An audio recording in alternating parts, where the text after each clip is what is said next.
Hello दोस्तों, मैं आपका होस्ट और दोस्त रजत भारद्वाज स्वागत करता हूं आपका एक और नए वीडियो में। दोस्तों, वीडियोस बहुत लेट आ रही है तो इसके लिए पहले तो सॉरी यार। तबीयत ठीक नहीं है तो मैं वीडियो बना नहीं पा रहा हूं। बहुत भाई मुश्किल से ये वीडियो भी बन रही है। तो ये वीडियो वही वाली वीडियो होने वाली है जो वीडियो हमने इससे पहले डाली थी दो दोस्तों की।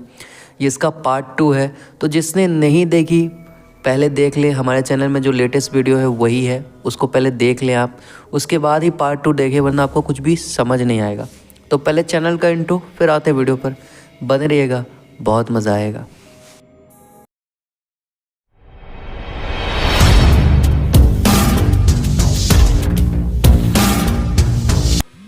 जैसा कि दोस्तों हमने पार्ट 1 में देखा कि रमेश जी ने अमित को अपने बिजनेस से निकाल दिया और अमित की वाइफ ने इनके पूरे परिवार को धमकी दी थी कि इनके पूरे परिवार को 4 दिन के अंदर ये ख़त्म कर देगी।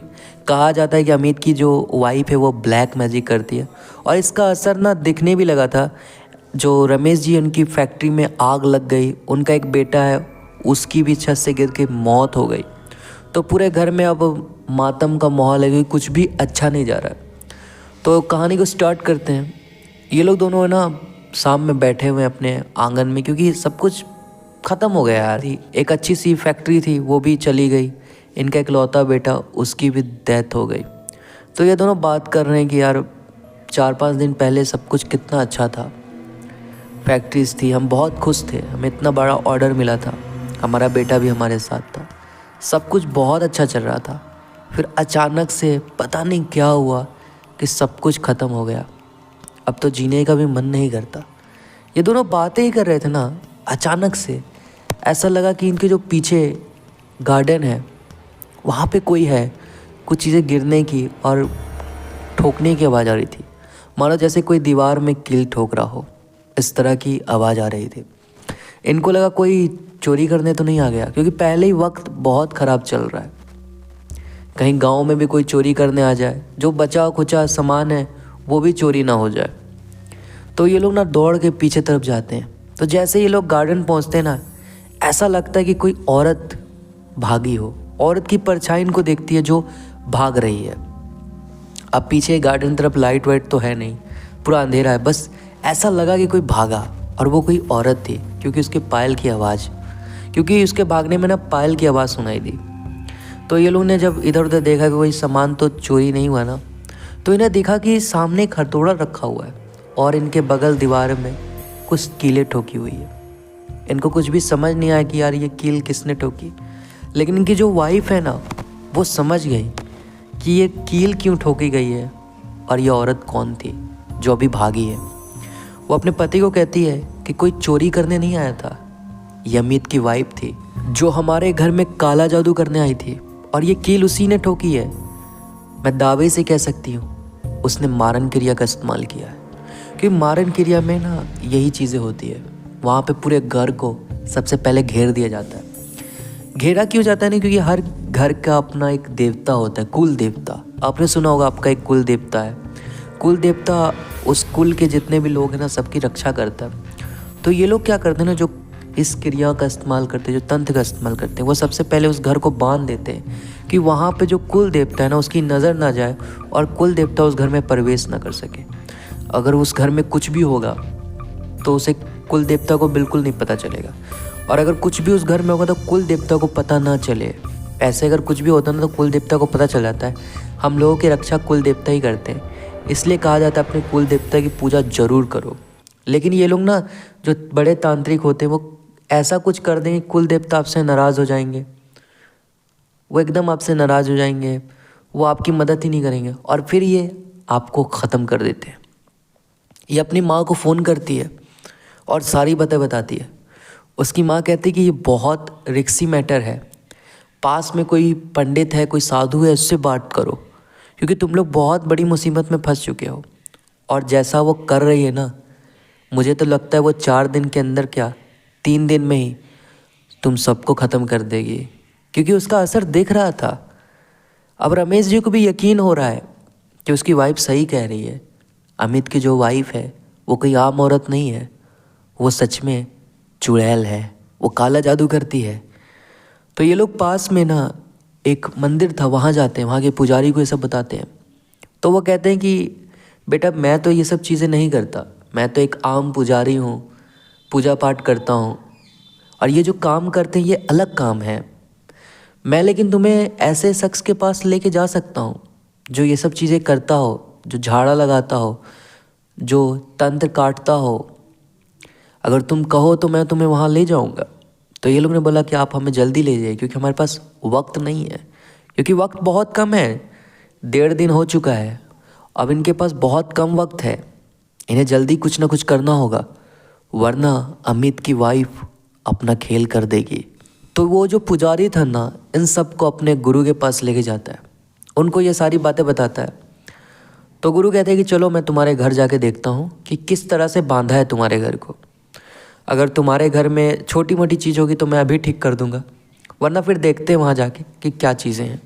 कि वो जो चीज़ें हैं ना, ये सुन के समझ नहीं आती, जब तक आप उस जगह पे जाओगे नहीं, जब तक महसूस नहीं करोगे, तब तक आप नहीं बता सकते कि जो पावर है वो किस तरह की है और कैसी ताकतों का इस्तेमाल किया गया है।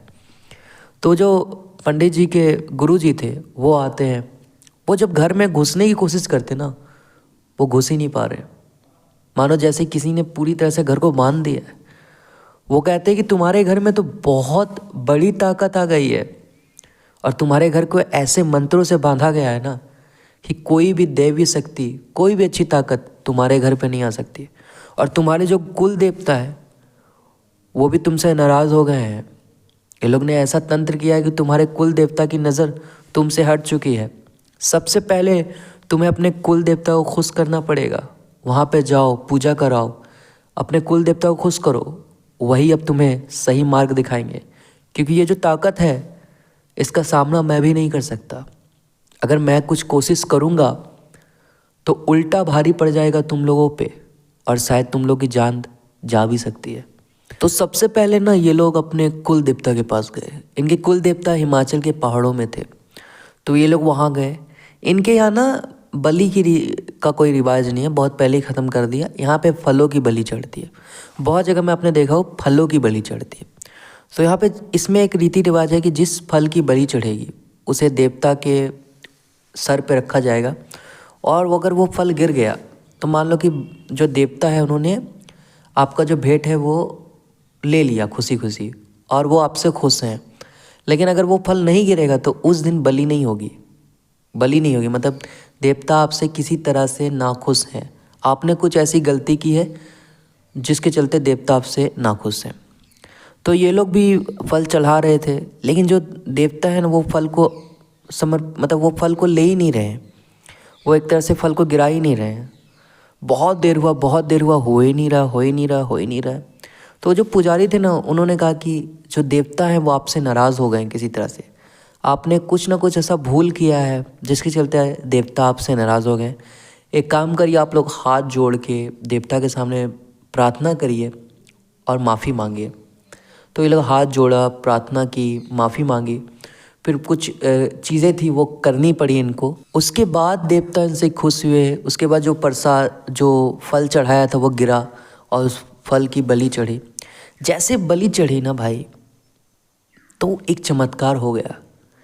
इनका ना कुछ जगह में पैसे फंसे हुए थे, मतलब इससे डिलीवरी से पहले एक डिलीवरी इन्होंने की थी, तो उसका पेमेंट इनको नहीं मिला था, वो पेमेंट इनको मिल गया। ये तो उम्मीद ही छोड़ गए थे कि उस चीज़ का पैसा इनको मिलेगा, उसका भी पैसा मिल गया। फिर इन्होंने ना जो माल ख़रीदा था उसका इंश्योरेंस कराया था, लेकिन बहुत समय पहले इंश्योरेंस कंपनियों ने कह दिया था कि आपको पैसा नहीं मिलेगा, किसी तरह का पैसा नहीं मिलेगा। लेकिन पता नहीं कैसे इनको उसका भी पैसा मिल गया। भाई इनके अकाउंट्स में पैसे ही नहीं थे और अब इनके अकाउंट में पैसे आ गए, बहुत ज़्यादा पैसे आ गए। ये सारा चमत्कार इनके कुल देवता ने किया था। थोड़ी देर में ये लोग वहाँ बैठे हुए हैं, पंडित उंडित का सेवा कर रहे हैं, खाना वाना खा रहे हैं। थोड़ी देर में देखा ना, वो जो अमित है और उसकी वाइफ है वो वहाँ पे आ रही है, और उनके जो चेहरे हैं उसमें निशान है पूरी तरह से।